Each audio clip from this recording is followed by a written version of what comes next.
Good morning, everybody, and welcome to Sober School, where you can always find experience, strength, and hope. My name is Drew. I'm an alcoholic.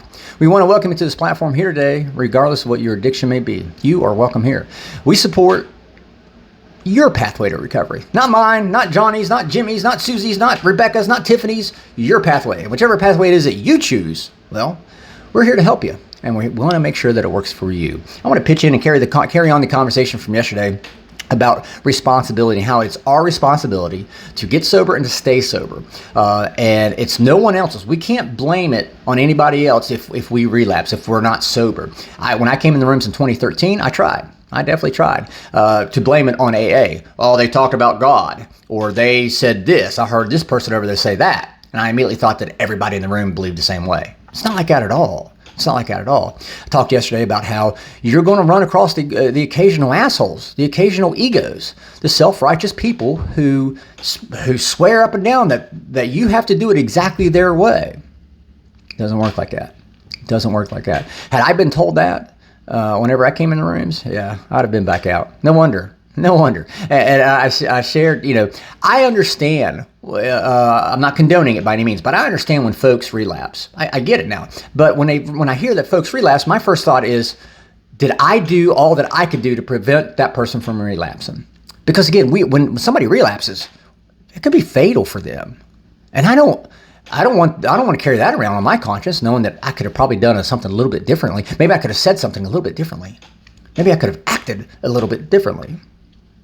No, I don't want that on my conscience. So with that being said, I'm not here to bash anyone. I'm not here to point fingers and say, oh, I can't believe, No, I am here to share my experience, strength, and hope, and what I have seen with my own eyes from just a few meetings. Just a few. As I said yesterday, a couple bad meetings doesn't make every meeting in AA terrible. Quite the contrary. For maybe every one bad meeting you might have, well, shit, you're probably going to have about 1,000 great meetings. And you're going to probably meet, 10,000 great people who truly care about your recovery. But again, we're dealing with a room full of drunks and drug addicts. How perfect do we expect AA to be? I said this yesterday. AA is a perfect program for imperfect people. So I'm not here to bash anything. If anything, I want to take away your excuse to be able to come back and say, well, see, AA didn't work because Drew said that. No, all I'm doing is I'm letting you know. And if anything, I'm calling it out. See, how can I expect you to be honest with yourself when me as a member of the Fellowship of Alcoholics Anonymous, I'm not willing to be honest about the fellowship, about me? How can I be honest about or I expect you to be honest whenever I can't be honest with the things that I see? My job here is to prepare the newcomer, to assist the newcomer. That's all of our primary purpose, right? Is to, carry this message of hope and recovery and restoration to the newcomer. So why would I not, prepare you just to say, hey, look, you may see some irregularities. You may see some inconsistencies within meetings. Okay? Just know what you're looking at, but that doesn't give you an excuse to blame that situation or that meeting on a relapse or on your unsuccessful attempt at trying to get sober. No, because again, I did that myself. I blamed AA, I blamed God, I blamed everybody but me. And it wasn't until July of 2021 that I had to come to that harsh realization that it was my fault. So, all that being said, talking about being honest, a great example that I have seen, I've witnessed this with my own eyes. You're not allowed to call yourself a drug addict in an AA. Well, I thought it was an honest program. How do you expect me to be honest if you're telling me to lie about who I am, about what I am? Right? Those are the type of people that, that you may run into.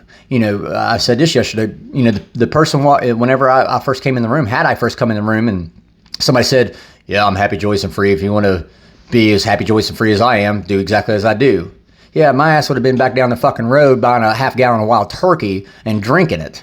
All right. So we have to keep things in mind that we are dealing with people, imperfect people who are kind of trying to foster their meeting. I'm not saying they have ill will or ill intent. They're doing what they think is best. The problem is these are the same people who will sit there and tell you nothing changes if nothing changes. But then when you say, hey, we probably need to change this, no, that's the way we've always done it. Well, that's the way you've always done it. and you're not getting the results you want, shouldn't you fucking change it? Right? Nothing changes is nothing changes, but by God, that's the way we've always done this. So this is the way we're always going to continue to do it.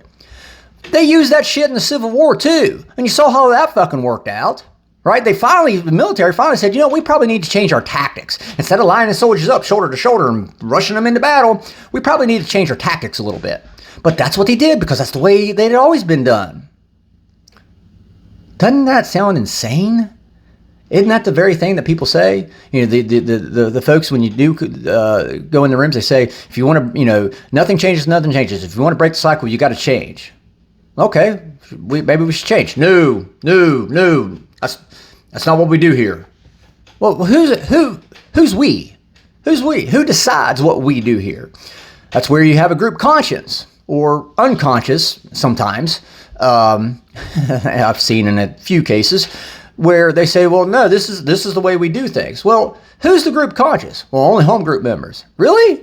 What about the rest of the guys in the room? Are you now telling me that the other people in the room, you don't want them included? You're telling me that you want to exclude the newcomer? That doesn't sound right to me. So again, these problems are not new. Bill Wilson saw these problems himself way back when. And he made his best effort, his best attempt on how to address these problems.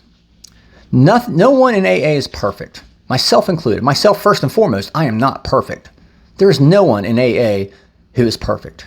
Again, this AA is a perfect program for imperfect people.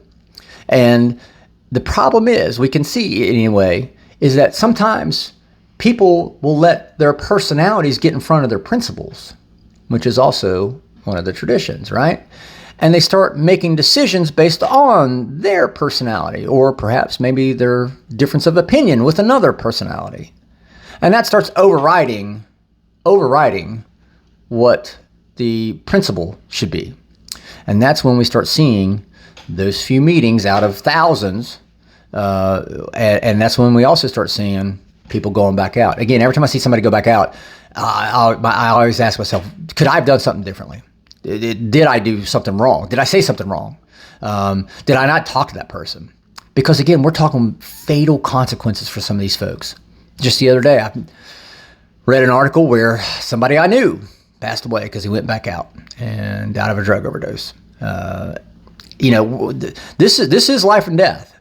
This is life and death, no doubt about it. So I definitely want to encourage you, pay attention. If you walk into a meeting that you're not sure you feel comfortable at, there's nothing wrong. You're not going to hurt anybody's feelings if you turn around, get the fuck up, and walk down the street to the next meeting. For every meeting you think is bad, there's about a million other meetings that's going to be loving, open, and welcoming to you as a newcomer. And I want to encourage you today. You no longer have the excuse. You can't say, well, I didn't know this stuff went on in AA. I'm telling you, I'm calling it out. I'm calling it out right now because I've seen it. But you can't use that as an excuse anymore. I use it as an excuse. I'm taking that excuse away from you. Right? You're not going to be able to use that excuse. Well, actually, now's not a good time to stop drinking because Drew said this about, AA. No, AA, the program of action, known as Alcoholics Anonymous, I will go to my grave swearing by it. You know why? Because it's the only thing that worked for me. I didn't get sober for the people in AA. I didn't get sober for my friends and my family. I got sober for me.